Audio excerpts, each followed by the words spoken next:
Ay mga auntanin to mga idol. Ito na. Ay tinuwa tong mangko ra sudan mga idol og kinilaw nukos. Dami kay na mga idol kay tamis-tamis pa kayo sabaw sa mangko ba presko pa man mangko karon pa nagkadlawon kuha. Na kinilaw nukos. Kilawan na to ng kinilawan ni 30 ba din pagkahimo. Murag way panakot ng kinilawan mga idol. Suka rin ang tao nang gibutang na. Nang ano ba? Biskor kayo. Murag nagumo ba din ko sa pagay bisko pa.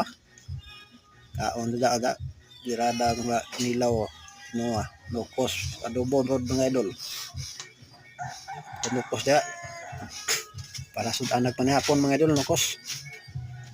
Ayan na lang tayo kanon ron kay panihapon na. Thank you for watching mga idol. God bless all.